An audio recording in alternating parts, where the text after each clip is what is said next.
Hello, ബ്രോക്കറല്ലേ? ആ അതെ അതെ, പറഞ്ഞോ. ആരാ? മനു ഫ്രം കൊല്ലം. മനു ഫ്രം കൊല്ലം. എന്താണ് ആവശ്യം? ഒരെണ്ണത്തെ വേണമായിരുന്നു. എടാ, ലക്ഷക്കണക്കിന് ചോയ്സ് അല്ലേ എന്റെ കയ്യിലുള്ളത്. ധൈര്യമായിട്ടിരി. നിന്റെ ഡീറ്റെയിൽസ് ഒക്കെ ഒന്ന് പറയാവോ? പിന്നെ നല്ല കറുത്ത നിറമുള്ളതായിരിക്കണം. എടാ, ഡീറ്റെയിൽസ് ആണ് ചോദിച്ചത്, അല്ലാതെ നിന്റെ കണ്ടീഷൻസ് അല്ല. എന്നാ കണ്ടീഷൻ പറഞ്ഞോ, കുഴപ്പമില്ല. ഓക്കെ, കറുത്ത നിറമുള്ളതായിരിക്കണം. ആ, ചെവിക്ക് നല്ല നീളം വേണം. ചെവിക്ക് നല്ല നീളം ഉണ്ടാക്കാം. ലേശം പുള്ളി ഉണ്ടെങ്കിലും കുഴപ്പമില്ല. ലേശം പുള്ളി ഉണ്ടാക്കാം. പിന്നെ ഇതിന് പരുത്തി പെണ്ണാക്കാന്നോ വെള്ള പെണ്ണാക്കാന്നോ കൂടുതലും തിന്നാൻ കൊടുക്കാറ്? അതിപ്പോ എന്താ വെള്ളം തിന്നാൻ കൊടുക്കും? അനിയാ, നീ ആരാന്നും പറഞ്ഞേ ഈ വിളിക്കുന്നേ? ഇത് മാട്ടുമണിയല്ലേ?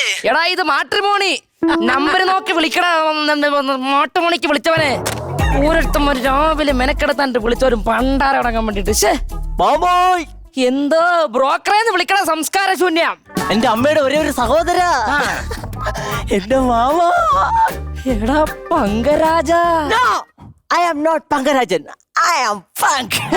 പങ്കെന്നൊക്കെ പറയുമ്പോ ചെറുക്കണ്ടേ കന്നഡ. നീ എപ്പ വന്നടാ? കന്നഡ അല്ല, കാനഡയെന്ന്. അത് നീ എവിടുന്നേലും പാ. ഈ ഒരേ ഒരു മാമൻ എന്തുവാടാ ഈ ബാഗിൽ പൊതിഞ്ഞ് കെട്ടിക്കൊണ്ട് വന്നത്? ഞാനൊന്ന് നോക്കട്ടെ. ഞാൻ എന്റെ മാമനെ ഒന്നും കൊണ്ടുവന്നില്ല. എടാ, ഒരു ഡിസംബർ 25 ബെത്ലഹേമിലെ കാലിത്തൊഴുത്തിൽ ഒരു ഉണ്ണിയേശു പിറന്നപ്പോ ബദാമുക്കളെ ആശുപത്രിയുടെ പ്രസവങ്ങളിലെ തണുത്ത ടൈൽസ് ഇട്ട തറയിൽ ഒരു തോർത്ത് വിരിച്ചിട്ട് നിന്നെ പെട്ടിട്ടു.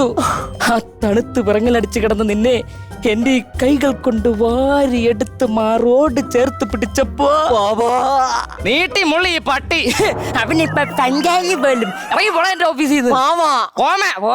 പണ്ടിങ്ങടെ ഒക്കത്ത് മുള്ളിയ പഴയ പങ്കരാജനല്ല ഞാൻ. കുണ്ടും കൊടുത്തും പണക്കാരനായ കൊടീശ്വരനായ. എടാ, നിന്റെ അച്ഛൻ പിശുക്കൻ ദാമോദരൻ തന്നെ അല്ലേ? എന്റെ അച്ഛനെ പിശുക്കാന്ന് വിളിച്ച മാമ ഞാൻ കണ്ണിലിട്ട് ഞാൻ കുത്തുവേ. എടാ, നിന്റെ അച്ഛന്റെ കാര്യം പറയാതിരിക്കുന്നേ നല്ലത്. എന്താണെന്നറിയോ? എടാ, മാർക്കറ്റിൽ നിന്ന് മീൻ മേടിക്കാൻ പൈസ ഇല്ലാത്തോണ്ട് വയലോരത്തിരുന്ന് കൊക്ക് കഷ്ടപ്പെട്ട് പിടിക്കുന്ന മീനെ കല്ലെറിഞ്ഞിട്ട് ആ മീനും കൊണ്ട് വീട്ടിലോട്ട് ഓടുന്ന പൂത്തിരി മുടിയനല്ലടാ നിന്റെ തന്നാ. നീ ഇപ്പൊ എന്നെ അടിക്കുമല്ലോടാ. അല്ലേ മാമൻ എന്നെ അടിച്ചാലോ?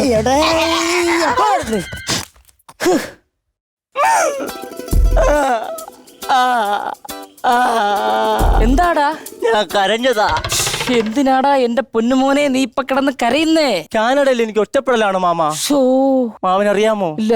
ചില സമയങ്ങളിൽ ഒറ്റപ്പെട്ട് പബ്ബുകളിലെ മദാമ്മമാരോടൊപ്പം മദ്യപിച്ച് മതോന്മത്തനായി ലക്കിടുന്ന എന്നെ അവരെല്ലാരും കൂടെ റൂമിൽ കൊണ്ടാക്കി നേരം പുലരും വരെ എന്നെ ആശ്വസിപ്പിക്കുമായിരുന്നു മാമ. നേരം പുലരും വരെ. എടാ പങ്കരാജ, ഇതിലെവിടാടാ നീ ഒറ്റപ്പെട്ടത്? മാമൻ ഈ നാട്ടിൽ ഏറ്റവും നല്ല ബ്രോക്കർ അല്ലേ? മാമനെ കൊണ്ടേ പറ്റൂ. എനിക്കൊരു പെണ്ണിനൊപ്പിച്ച് താ മാമ. എന്നാ നാളെ നോക്കാം. നാളെയല്ല, ഇന്ന് തന്നെ നോക്കൂ മാമ. എടാ, നക്ഷത്രം നോക്കാന്ന്. ഈ നട്ടുച്ചക്ക് എവിടുന്ന് മാമ നക്ഷത്രം? നമുക്ക് രാത്രി നോക്കാം. ഇവന്റെ വായിൽ ഇടി വെട്ടാനായിട്ട്. എടാ പൊട്ടാ, നിന്റെ ജന്മനാള് ചോദിച്ചിരിക്കുന്നു. എന്റെ മാമന്റെ ജന്മനാളാ ചോദ്യാണെങ്കിൽ ജ്യോതിയായിട്ട് ചേരും. അവളുടെ ഭർത്താവ് ഇന്നോ നാളെയൊന്നും പറഞ്ഞ് കിടക്കുക. തട്ടി പോയാ സ്പോട്ടി കെട്ടാം. സ്പോട്ടി കെട്ടാൻ പറ്റില്ല, ഓണം കഴിഞ്ഞു വേണമെങ്കിൽ കെട്ടാം. എന്താ കാരണം കാനഡയിൽ എനിക്കൊരു ഓണച്ചിട്ടിയുണ്ട്, അതെനിക്ക് പിടിക്കണം. എടാ, കാനഡയിൽ ഓണമൊക്കെ ഉണ്ടോ? ഇവിടത്തേക്ക് എന്തോന്ന് മാമ ഓണം? കാനഡയിൽ ഓണമല്ലേ ഓണം.